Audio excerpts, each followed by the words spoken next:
जय श्री महाकाल। हर हर महादेव। दोस्तों, आज के वीडियो में एक ऐसे सशक्त वशीकरण के बारे में आपको जानकारी दूंगा। इस वशीकरण में आपको न तंत्र की ज़रूरत है न मंत्र की ज़रूरत है। बहुत आसान तरीके से आपको ये वशीकरण कैसे करना है इसके बारे में आपको जानकारी दूंगा।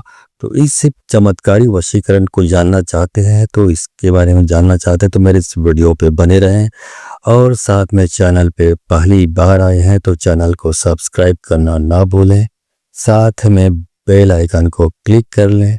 बेल आइकन को क्लिक करने के बाद जो ऑल का ऑप्शन आता है उसे भी क्लिक कर लें, जिससे मेरी हर आने वाली वीडियो की नोटिफिकेशन आपको प्राप्त होती रहे।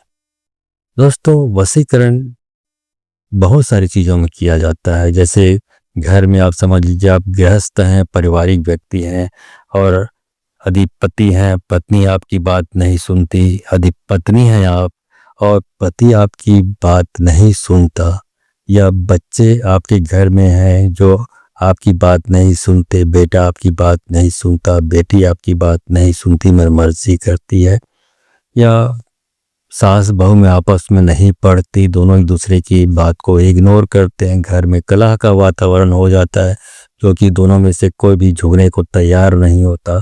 इस तरह की परिस्थितियाँ आती है तो यहाँ पर वशीकरण किया जाता है। इसी प्रकार से, और यदि आपने किसी को पैसा दिया है, उधार दिया है, उधार देते वक्त तो आपका संबंध अच्छा था और आपने संबंध के आधार पे सामने वाले को उधार दे दिया रुपये, लेकिन अब सामने वाले से आप मांग कर रहे हैं उधार वापस करने का, तो सामने वाला आपका रुपया वापस नहीं कर रहा है। तो ऐसी स्थिति में भी उसको वश में करके अपना दिया हुआ रुपया आप वापस प्राप्त कर सकते हैं। ये सारी चीज़ें करके आप इस तरह की चीज़ों में आप वशीकरण का प्रयोग करके अपना काम निकाल सकते हैं। और प्यार मोहब्बत इन सारी चीज़ों के लिए तो इसका इस्तेमाल किया ही जाता है, लेकिन प्यार मोहब्बत में आप इसका इस्तेमाल कर सकते हैं, लेकिन करना वहाँ पर चाहिए जहाँ पे दोनों पक्षों को लाभ होता हो, किसी पक्ष को नुकसान नहीं होता हो, तभी इस प्रकार की चीज़ करना चाहिए। मतलब दुरुपयोग नहीं करना चाहिए, गलत उपयोग नहीं करना चाहिए।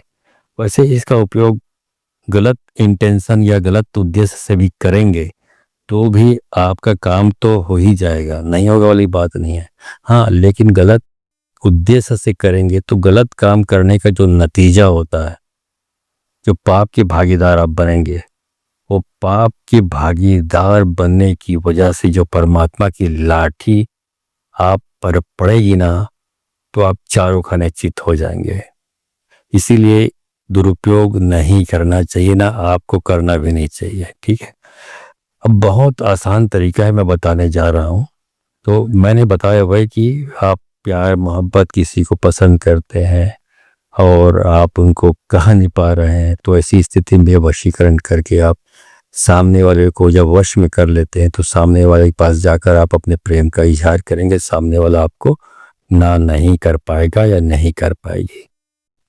ऐसी स्थिति में इसका उपयोग किया जाता है, लेकिन दोनों का हित होना चाहिए। मैंने पहले बताया, किसी को जबरदस्ती वश में करके उनसे काम निकालने के लिए, उनका शोषण करने के लिए करने का उद्देश्य यदि आपका है तो एक गलत उपयोग हुआ, दुरुपयोग हुआ, तो ऐसा ना करें। इससे आपका भला नहीं होने वाला है, आपको इससे नुकसान ही नुकसान होगा। ठीक है, तो ऐसा करने से बच जाए।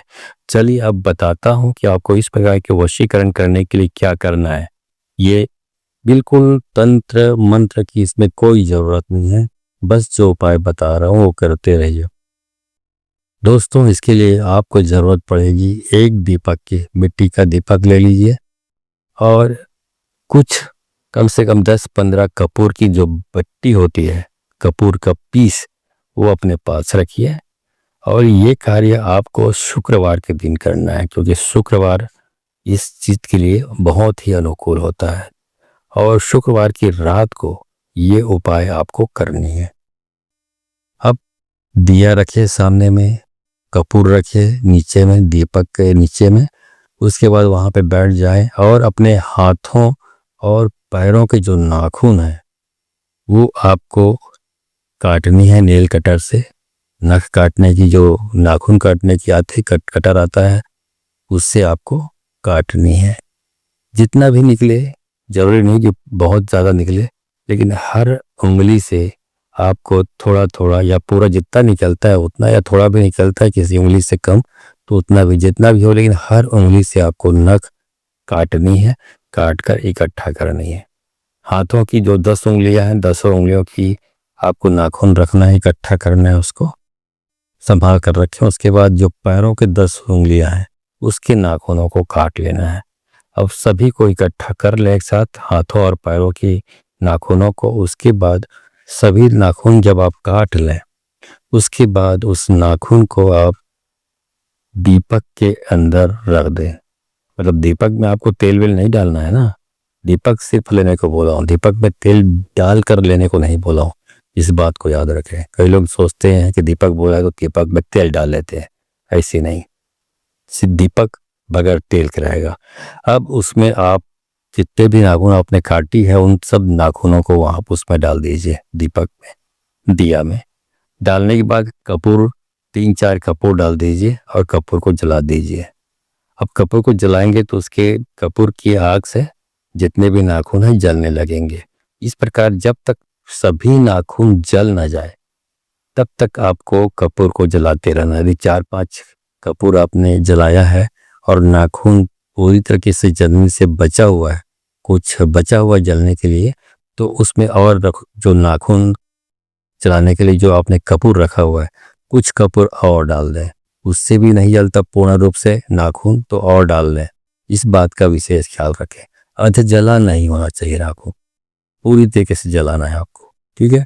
अब जब इस तरह से पूरी तरीके से सब नाखून जल जाएगा, और कपूर तो कपूर है, वो तो जल कर फिर उड़ जाता है, वो उसका कोई अवशेष उसमें नहीं होता दीपक में।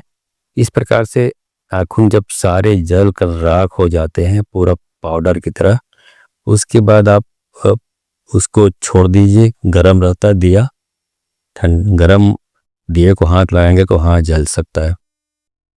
तो उसके बाद उसको 1-8 घंटा ठंडे होने दीजिए दीपक को। उसके बाद जब ठंडा हो जाए और राख ठंडी हो जाए उसमें का, तो उसके बाद फिर नाखूनों को जो पूरे हाथों से उसको मल मल कर दबा दबा कर पूरा महीन चूर्ण कर ले, ठीक है। और महीन चूर्ण करने के बाद आपको क्या करना है ये अच्छी तरीके से समझ लीजिए। और दूसरी बात यह है कि इस उपाय को शुक्रवार के दिन करेंगे, रात्रि में करेंगे, और पूर्व दिशा की ओर मुंह करके करेंगे। दिशाओं का विशेष महत्व होता है, इस बात को हमेशा याद रखें। आप गलत दिशा में करेंगे तो आपको असफलता का मुंह देखना पड़ेगा। तो पूर्व दिशा की ओर मुंह करके करना है। अब क्या करना है आपको, आपने राख जो पूरा महीन चूर्ण कर ली दीपक के अंदर से, और दीपक से निकाल लीजिए उसको, और किसी पेपर में, किसी पॉलीथीन में उसको रख लीजिए। रखने के बाद आपको क्या करना है, आपने बताया था आपको मैं कि शुक्रवार को इस प्रयोग को करना है। अब वो शुक्रवार की रात्रि को आपको करना है, कम से कम 10 बजे के बाद करना है। तो उस दिन तो आप इस उपाय को किसी पर आजमा नहीं सकते। अब क्या करना है, उसको आप अपने पूजा घर में या किसी सुरक्षित स्थान में रखें। कोई उसको उस चूर्ण के साथ, ये जो नाखून का राख है उसके साथ छेड़छाड़ ना करे, तो अच्छी तरीके से गुप्त स्थान में रखें। कोई ना देखे, कोई छेड़छाड़ ना करे, कोई हाथ ना लगाए आपके सिवा। अब क्या करना है, जब अगला शुक्रवार आएगा उस दिन आप देखें कि किसको आप वश में करना चाहते हैं, किसको प्रभावित करना चाहते हैं, कौन आपकी बात नहीं सुनता, कौन आपकी बात नहीं मानता, किसको आप अपनी दास बनाना चाहते हैं, या किससे आप अपना काम निकालना चाहते हैं, किन से आप अपना उधारी वापस लेना चाहते हैं, ठीक है। तो अब क्या करना है, थोड़ा सा नाखून की जो बनी हुई राख है, उस राख का थोड़ा सा जिस व्यक्ति को आप वश में करना चाहते हैं उसके सिर पे हल्का सा आपको नाखून का राख जो है उसको गिरा देना है उसके अंदर। अब किस तरह गिराते हैं, आप कैसे डालते हैं उसके सिर पे, ये आपका मसला है, आपको समझना है कैसे डालना है आपको, ठीक है। अपना दिमाग थोड़ा सा आप भी लगाइए। अब बस इतना ही कर्म करना है आपको। दीप जैसे आपने सिर पे डाली किसी की राख को, वो उसका दिमाग पूरा जो निगेटिव है आपके नाम से वो पूरा पॉजिटिव हो जाएगा, और आपके बारे में जो अभी तक नकारात्मक सोच रखता था या रखती थी वो अब सकारात्मक हो जाता है, उसकी सोच आपके लिए बहुत ही सेंसिटिव हो जाता है, आपके अच्छी बातें आपके बारे में सोचने लगता है या सोचने लगती है। मतलब वो आप पे प्रभावित हो जाती है, आपके वश में हो जाता है या हो जाती है, और आपको पसंद करने लगता है या करने लगती है। अब बस एक ही बार यूज करना है, और उसके बाद हो सकता है एक बार में रिजल्ट आपको लगता है कि कम आ रहा है, तो बाकी को फिर और नेक्स्ट जो शुक्रवार आएगा उस दिन आप फिर थोड़ा सा डाल दें, उसके बाद फिर नेक्स्ट और शुक्रवार आएगा उस दिन थोड़ा सा डाल दें। इस तरह से 3-4 बार अप्लाई करते हैं, डालते हैं, तो वो पूर्ण रूप से आपके वश में हो जाएगा। आपका हर काम मानेगी, आप कहेंगे उठ तो उठेगी, बैठ तो बैठेगी, या लड़का हुआ तो बैठ कहो तो बैठेगा वो, उठ कहोगे तो उठेगा वो। तो इस तरह की चीज़ें हैं जिससे आप घर में जो बिगड़ी हुई परिस्थितियां होती है, कला का माहौल होता है, उसको भी शांत कर सकते हैं। बच्चे घर में बिगड़े हुए हैं जो आपकी बात नहीं सुनते, तो उन पर अप्लाई करके उनको अच्छे और सही रास्ते पे ला सकते हैं, ताकि उनका भविष्य उज्जवल हो सके। बस इतना ही करना है आपको। और यदि उसके बाद भी कुछ राख बच जाता है तो आप उसको किसी नदी में प्रवाहित करके विसर्जित कर दें, ठीक है। या और कुछ और नेक्स्ट शुक्रवार तक और अप्लाई करना है, जब तक आप ये सोचते हैं कि जब तक ये राग मेरे पास है सबको समाप्त होते तक उस पर थोड़ा थोड़ा डालता रहूँगा या डालती रहूँगी। तो नेक्स्ट शुक्रवार इस प्रकार शुक्रवार को ही यूज करना है। किसी अन्यत्र दिनों में आप इसका इस्तेमाल नहीं करेंगे तो उससे कोई लाभ नहीं होने वाला है, ठीक है। इतना करिए, आपको खुद एहसास होगा। यदि आपने बहुत सारे इस प्रकार प्रयोग किया होगा और किसी में आपको सफलता नहीं मिली है, तो एक बार ये करके देख लीजिए, आप बोलेंगे बिल्कुल आपका जो दिया हुआ उपाय है वो काम करता है, आप खुद विश्वास करेंगे।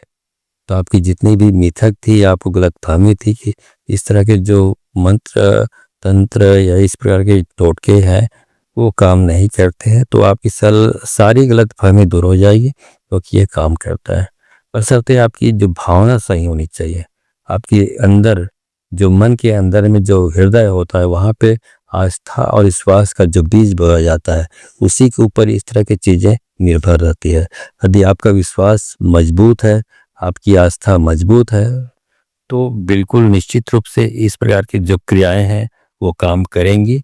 और यदि आपकी आस्था कमजोर है, आपका विश्वास भ्रमित है, शंकालु हैं, आप हर चीज में संदेह करते हैं, जैसे किसी चीज को देखते हैं तो सबसे पहले यही शंका आता है कि हाँ ये काम करेगा तो काम करेगा, लेकिन आप इसी वीडियो को देखते हैं, सोचते हैं कि नहीं ये क्या काम करेगा, तो आपने तो डाउट, भ्रम, शंका की बीज पहले अपने हृदय में आरोपित कर रखी है।